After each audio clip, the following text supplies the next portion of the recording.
All right. What else is there? Well, as for Ethereum, of course, everyone is talking about the merge that is coming up. Some of you guys may not be aware that today we had a pre-merge, right? This needed to happen. And this morning, I did warn last night. I don't know how many of you guys caught it, but I did warn you guys that a lot of exchanges like Binance, FTX, and Coinbase, a lot of exchanges had to shut down deposits and withdrawals because of this upgrade, right? And the pre-upgrade is done, okay? So that means we're all set. Green light. The update, the real merge will come anywhere between the 13th to the 15th, okay, depending on how many blocks are found. It could be as early as 13th, but it could be somewhere in 14, 15, right? So we only have about a week, a little bit more than a week before it happens, and things will really change for Ethereum. I just got done talking about the scarcity factor for Bitcoin, right? It's going to change majorly for Ethereum. And just to give you guys an example, all right, so this is looking at currently, if you look on the left side right here, I don't know if you guys could see, but on the very left side, you could see burn, rewards, tips, issuance, and net reduction, okay?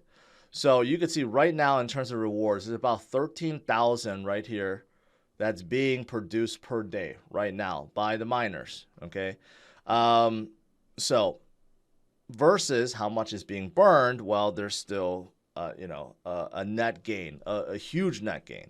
So right now with all the congestions and fees and stuff like that, there's about 1,000 ETH being burned per day. So what is net gain? About 12,000, right?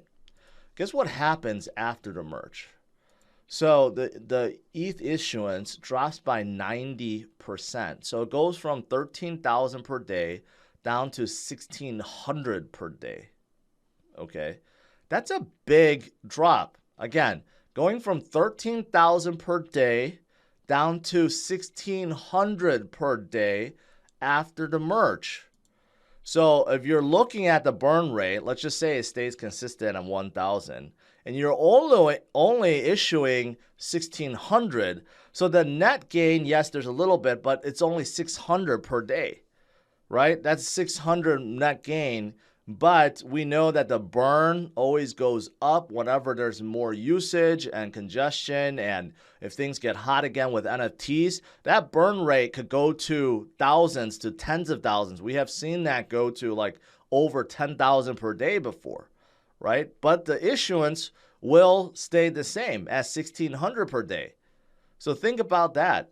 That's a huge drop and essentially makes Ethereum deflationary after the merge. That's the biggest thing people don't realize about it, and why so many people that do realize it are going all crazy about Ethereum, because this really makes it very, very, very scarce.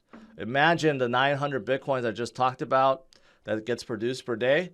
Imagine in a week, I tell you, it's going to get dropped to 90 per day from 900. What kind of reaction would that cause, right? It's essentially happening with the merge, but not many people realize that. It's a big deal, right? And another thing is the merge does not fix scaling, does not fix, the congestions that we have seen before. If the market gets hot again, we'll see it again, and that's why the burn rate goes through the roof, right? So this is only the first step. But anyways, I did want to make a point on that in case you guys didn't understand, like, what's the big deal about moving to proof of stake? This is the biggest deal right now.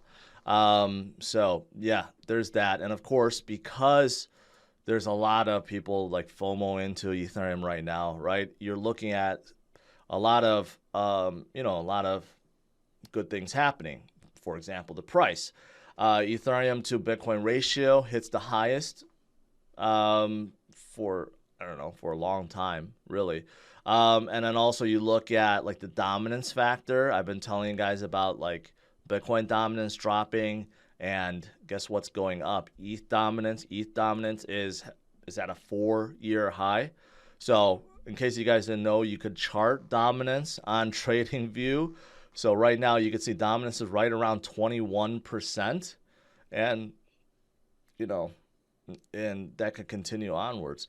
Now, there were some points back in 2017 and 2018 where Ethereum dominance was higher because it got really, really hot back then, and Bitcoin didn't get so hot yet, like especially like early half of 2017 when ETH dominance went up to about 30-something%. So we're still far off from there, but you know, who knows? After the merge, if Ethereum continues to do well, this dominance could definitely continue to go up. So yeah, good stuff for Ethereum.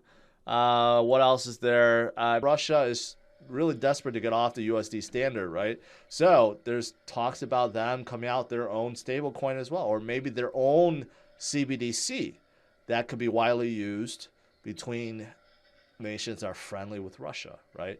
So this is happening. This is happening. I think this is the biggest reason why we saw a major sell-off. It spooked a lot of people, spooked a lot of investors, thinking that, well, maybe in the U.S., we don't have such problems, but if Europe starts to have major problems, and you know what, maybe these countries have to start spinning up the money printer once again to start printing more or giving more relief funds or giving more, just cutting checks to make sure that people are not suffering, right? Maybe they have to spin up the money printers and inflation will become worse.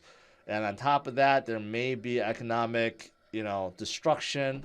Hopefully it doesn't come to that. But, there's a lot of rumors swirling. Since I created that video about, Bitcoin dominance, right? It has gone down way lower. Now we're at 38.3%. We're closing in at all-time low for Bitcoin dominance. So think about that. ETH dominance now above 20%. So we're definitely, gaining strength on Ethereum and others, while Bitcoin dominance is slowly coming down. And for those of you guys that watched the video, great. But those of you guys that didn't, this is the first time in Bitcoin's history where Bitcoin dominance is going down, okay, without a FOMO pump. So normally you get FOMO pumps of altcoins. That's when Bitcoin dominance goes down because altcoin dominance start going up. But that only happens during like the tail end altcoin season, right? But this is the first time in Bitcoin's history we have ever seen this before. We're not in altcoin season. We're not having FOMO pumps right now, right? And even with that, with those two things lacking, altcoin dominance is still going up. But imagine when we do get true altcoin season, how fantastic it'll be, right? But it's very different, very, very different this time around. If you're looking to buy Bitcoin and crypto for the first time and you don't know where to get started, head over to CryptosRus.com and click on the best exchange guide. Within, you'll find a list of exchanges that I recommend and some that I use on a daily basis. So if you want to learn more, head over to CryptosRus.com or utilize the links in the description of this video.